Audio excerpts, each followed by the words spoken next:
Good evening.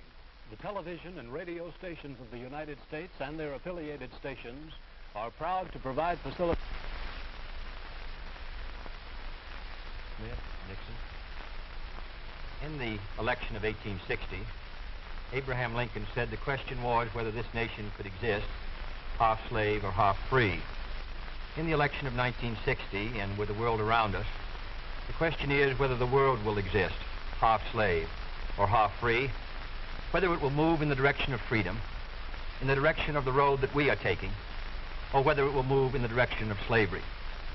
I think it will depend in great measure upon what we do here in the United States, on the kind of society that we build, on the kind of strength that we maintain. We discussed tonight domestic issues, but I would not want that to be any implication to be given that this does not involve directly our struggle with Mr. Khrushchev for survival. Mr. Khrushchev is in New York, and he maintains the communist offensive throughout the world because of the productive power of the Soviet Union itself. The Chinese communists have always had a large population, but they are important and dangerous now because they are mounting a major effort within their own country.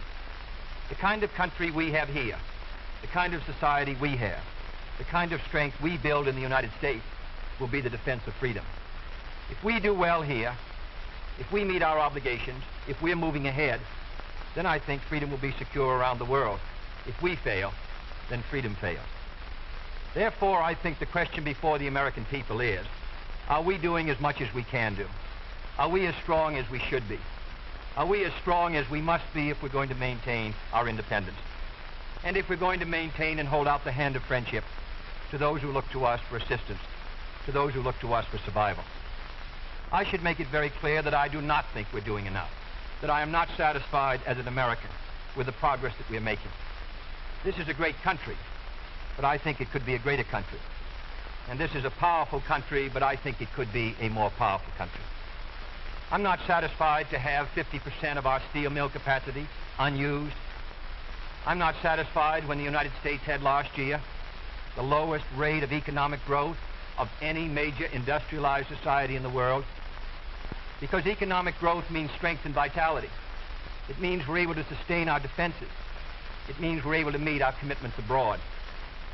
I'm not satisfied when we have over $9 billion worth of food, some of it rotting, even though there is a hungry world, and even though 4 million Americans wait every month for a food package from the government, which averages 5 cents a day per individual. I saw cases in West Virginia, here in the United States, where children took home part of their school lunch in order to feed their families, because I don't think we're meeting our obligations towards these Americans. I'm not satisfied when the Soviet Union is turning out twice as many scientists and engineers as we are. I'm not satisfied when many of our teachers are inadequately paid, or when our children go to school part-time shifts. I think we should have an educational system second to none. I'm not satisfied when I see men like Jimmy Hoffa in charge of the largest union in the United States, still free. I'm not satisfied when we are failing to develop the natural resources of the United States to the fullest.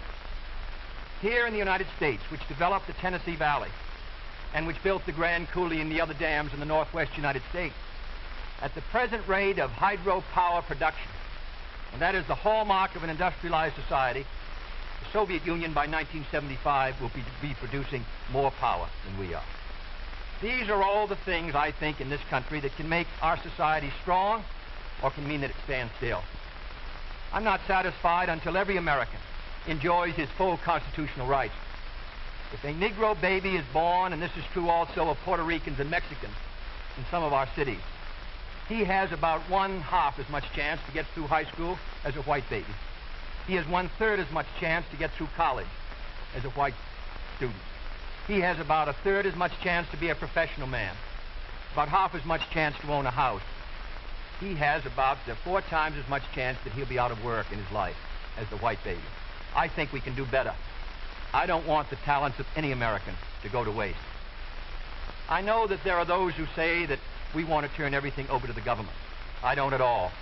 I want the individuals to meet their responsibilities. And I want the states to meet their responsibilities. but I think there is also a national responsibility. The argument has been used against every piece of social legislation in the last 25 years. The people of the United States individually could not have developed the Tennessee Valley. Collectively, they could have. A cotton farmer in Georgia, or a peanut farmer, or a dairy farmer in Wisconsin or Minnesota, he cannot protect himself against the forces of supply and demand in the marketplace, but working together in effective governmental programs, he can do so. 17 million Americans who live over 65 on an average Social Security check of about $78 a month. They're not able to sustain themselves individually, but they can sustain themselves through the Social Security system. I don't believe in big government, but I believe in effective governmental action. And I think that's the only way that the United States is going to maintain its freedom. It's the only way that we're going to move ahead. I think we can do a better job. I think we're going to have to do a better job if we are going to meet the responsibilities which time and events have placed upon us. We cannot turn the job over to anyone else. If the United States fails, then the whole cause of freedom fails. And I think it depends in great measure on what we do here in this country. The reason Franklin Roosevelt was a good neighbor in Latin America was because he was a good neighbor in the United States. Because they felt that the American society was moving again. I want us to recapture that image. I want people in Latin America and Africa and Asia to start to look to America, to see how we're doing things, to wonder what the President of the United States is doing, and not to look at Khrushchev or look at the Chinese communists. That is the obligation upon our generation. In 1933, Franklin Roosevelt said in his inaugural that this generation of Americans has a rendezvous with destiny. I think our generation of Americans has the same rendezvous. The question now is, can freedom be maintained under the most severe attack it has ever known? I think it can be. And I think in the final analysis, it depends upon what we do here. I think it's time America started moving again. And now the opening statement by Vice President Richard M. Nixon. Smith, Senator Kennedy. The things that Senator Kennedy has said, many of us can agree with. There is no question but that we cannot discuss our internal affairs in the United States without recognizing that they have a tremendous bearing on our international position. There is no question but that this nation cannot stand still because we are in a deadly competition. A competition not only with the men in the Kremlin, but the men in Peking. We're ahead in this competition, as Senator Kennedy, I think, has implied. But when you're in a race, the only way to stay ahead is to move ahead. And I subscribe completely to the spirit that Senator Kennedy has expressed tonight, the spirit that the United States should move ahead. Where then do we disagree? I think we disagree on the implication of his remarks tonight and on the statements that he has made on many occasions during his campaign to the effect that the United States has been standing still. We heard that later. Looking then to this problem of how the United States should move ahead and where the United States is moving, I think it is well that we take the advice of a very famous campaigner. Let's look at the record. Is the United States standing still? Is it true that this administration, as Senator Kennedy has charged, has been an administration of retreat, of defeat, of stagnation? Is it true that as far as this country is concerned, in the field of electric power, in all of the fields that he has mentioned, we have not been moving ahead? Well, we have a comparison that we can make. We have the record of the Truman administration of 7.5 years and the 7.5 years of the schools. We have built more schools in these last 7.5 years than we built in the previous 7.5, for that matter, in the previous 20 years. Let's take hydroelectric power. We have developed more hydroelectric power in these 7.5 years than was developed in any previous administration in history. Let us take hospitals. We find that more have been built in this administration than in the previous administration. The same is true of there's been more growth in this administration than in its predecessor. But let's not put it there. Let's put it in terms of the average family. What has happened to you? we find have gone up 5 times as much in the Eisenhower administration as they did in the Truman administration. What about the prices you pay? We find that the prices you pay went up 5 times as much in the Truman administration as they did in the Eisenhower administration. What's the net result of this? This means that the average family income went up 15% in the Eisenhower years as against 2% in the Truman years. Now, this is not standing still. But, good as this record is, may I emphasize, it isn't enough. A record is never something to stand on. It's something to build on. And in building on this record, I believe that we have the secret for progress. We know the way to progress. And I think, first of all, our own record proves that we know the way. Senator Kennedy has suggested that he believes he knows the way. I respect the sincerity with which he makes that suggestion. But on the other hand, when we look at the various programs that he offers, they do not seem to be new. They seem to be simply retreads of the programs of the Truman administration which preceded it. And I would suggest that during the course of the evening he might indicate those areas in which his programs are new, where they will mean more progress than we had then. What kind of programs are we for? We are for programs that will expand educational opportunities, that will give to all Americans their equal chance for education, for all of the things which are necessary and dear to the hearts of our people. We are for programs, in which will see that our medical care for the aged is much better handled than it is at the present time. Here again, may I indicate that Senator Kennedy and I are not in agreement as to the aim. We both want to help the old people. We want to see that they do have adequate medical care. The question is the means. I think that the means that I advocate will reach that goal better than the means that he advocates. I could give better examples, but for whatever it is, whether it's in the field of housing, or health, or medical care, or schools, or the development of electric power, we have programs which we believe will move America, move her forward and build on the wonderful record that we have made over these past 7.5 years.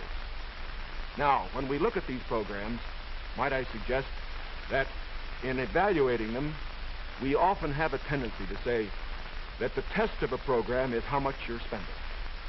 I will concede that in all the areas to which I have referred, Senator Kennedy would have the federal government spend more than I would have it spend. I costed out the cost of the Democratic platform. It runs a minimum of $13.2 billion a year more than we are presently spending, to a maximum of $18 billion a year more than we're presently spending. Now, the Republican platform will cost more, too. It will cost a minimum of $4 billion a year more, a maximum of $4.9 billion a year more than we're presently spending. Now, does this mean that his program is better than ours? Not at all. Because it isn't a question of how much the federal government spends. It isn't a question of which government does the most. It's a question of which administration does the right thing.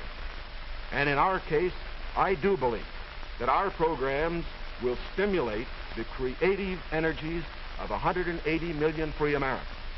I believe the programs that Senator Kennedy advocates will have a tendency to stifle those creative energies. I believe, in other words, that his programs would lead to the stagnation of the motive power that we need in this country to get progress. The final point that I would like to make is this. Senator Kennedy has suggested in his speeches that we lack compassion for the poor, for the old, and for others that are unfortunate. Let us understand throughout this campaign that his motives and mine are sincere. I know what it means to be poor. I know what it means to see people who are unemployed. I know Senator Kennedy feels as deeply about these problems as I do. But our disagreement is not about the goals for America, but only about the means to reach those goals. Thank you, Mr. Nixon. That completes the opening statements, and now the candidates will answer questions or comment upon one another's answers to questions put by correspondents of the networks. The correspondents. I'm Sander Van Oker, NBC News. I'm Charles Warren, Mutual News. I'm Stuart Novin, CBS News. Bob Fleming, ABC News. The first question to Senator Kennedy from Mr. Fleming. Senator, the Vice President in his campaign has said that you are naive and at times immature. He has raised the question of leadership. On this issue, why do you think people should vote for you rather than the Vice President? Well, the Vice President and I came to the Congress together. 1946, we both served in the Labor Committee. I've been there now for 14 years, the same period of time that he has. So that our experience in government is comparable. Secondly, I think the question is, what are the programs that we advocate? What is the party record that we lead? I come out of the Democratic Party, which in this century has produced Woodrow Wilson and Franklin Roosevelt and Harry Truman, and which supported and sustained these programs which I've discussed tonight. Mr. Nixon comes out of the Republican Party. He was nominated by it. And it is a fact that through most of these last 25 years, the Republican leadership has opposed federal aid for education, medical care for the aged, development of the Tennessee Valley, development of our natural resources. I think Mr. Nixon is an effective leader of his party. I hope he would grant me the same. The question before us is, which point of view and which party do we want to lead the United States?